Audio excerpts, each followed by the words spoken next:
x. Let's look at sine 1 of x equals 0. That equals sine of 0. That equals 0.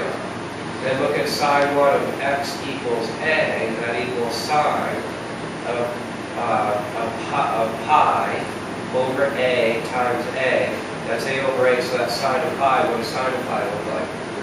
0. So this equals 0. So sine 1 looks like this. This is sine 1 of x.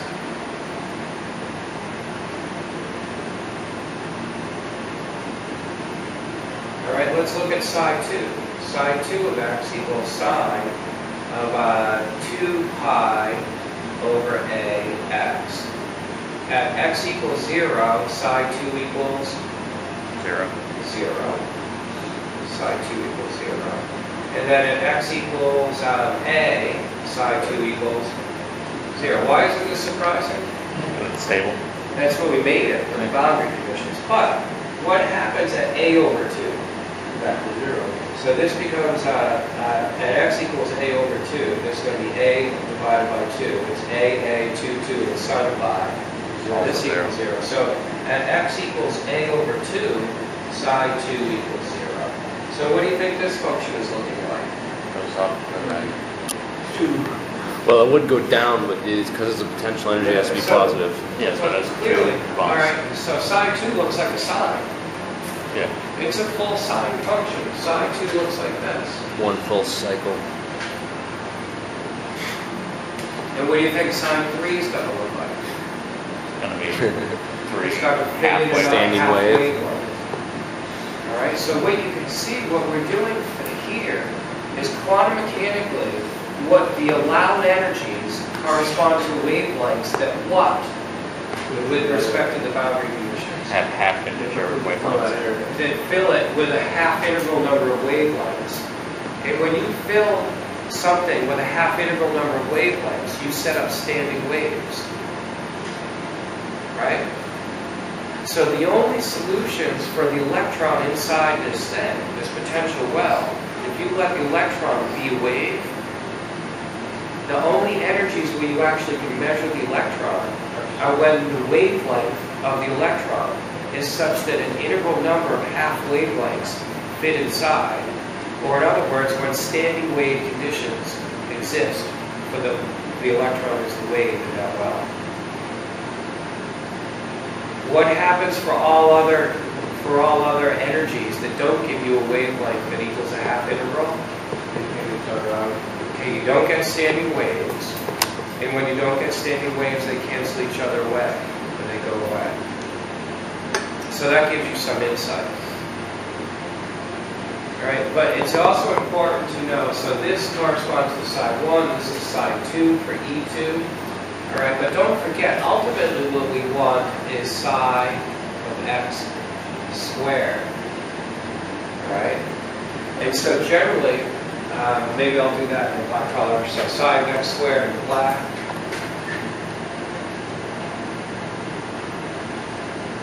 So psi of x, so here would be psi 1 squared. This is psi 1 of x quantity squared. And what would psi 2 of x quantity squared look like? Well, it kind of looks like a double bump. Oh, okay, that would be psi 2 of x quantity squared.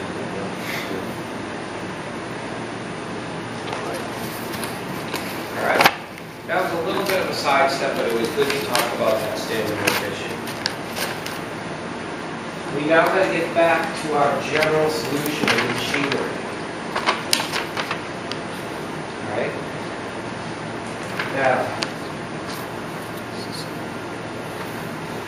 the question that we're going to need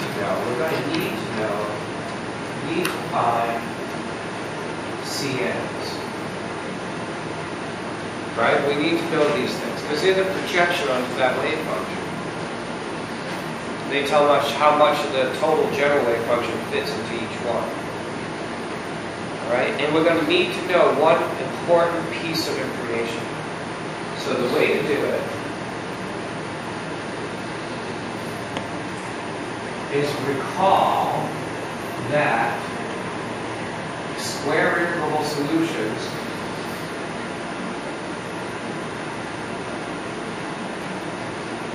what are the square interval solutions? What do they act like? They form a function space that acts just like vectors. Alright? So if they form a function space that looks like vector space, i.e. they're Hilbert. And in vector space, you have a dot product like I dot j equals. So that's a dot product in vector space. What does that equal? 0. 0. So what I'm going to do is I'm going to set it equal to the delta function of ij. So what that means is that equals 0 if I is not equal to j, and it equals 1 if I equals j. Everybody okay?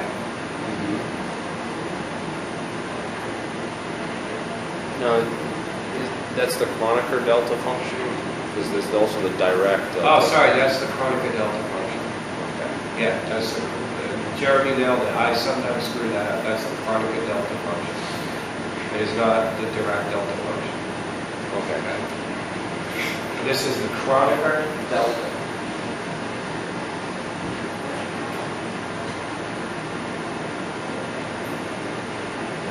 Okay. But, of course, our solutions to Schrodinger equation are in function space. And so is there a definition in function space of a dot product?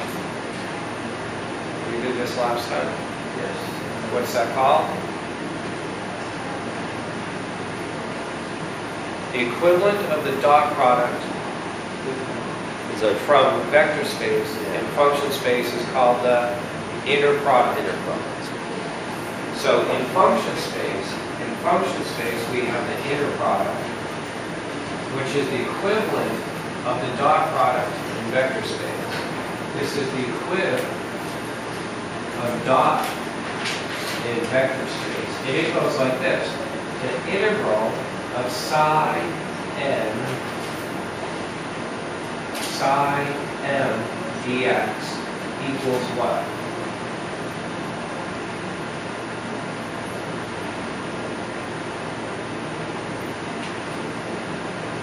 Equals 0 if n and m are not equal, or Yeah. 1 if they're equal. Okay, so in other words, put it in terms of the Kronecker delta. Yeah. Equals what in terms of Kronecker delta? 0. So tell me, I'm going to write down the Kronecker delta of N m. Exactly. All right? And then C Griffiths. I want you to go over this part in Griffiths very well. All right? Griffiths shows, in fact, when you take two of these psi n's, the psi of x's, and you do this interval from minus infinity to plus infinity, then in fact it equals the Kronecker delta.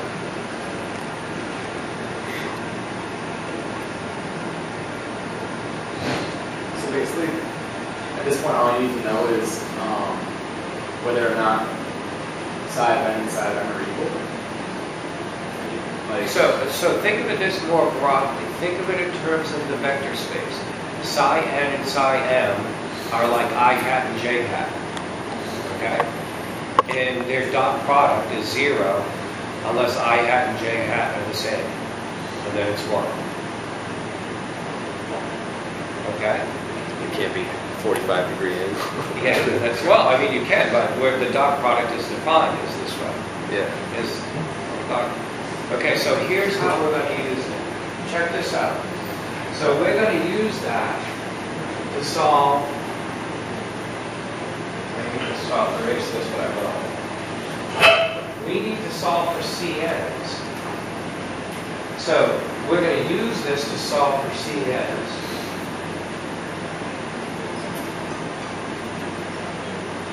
And this is what Griffiths calls Fourier's trick. Check this out.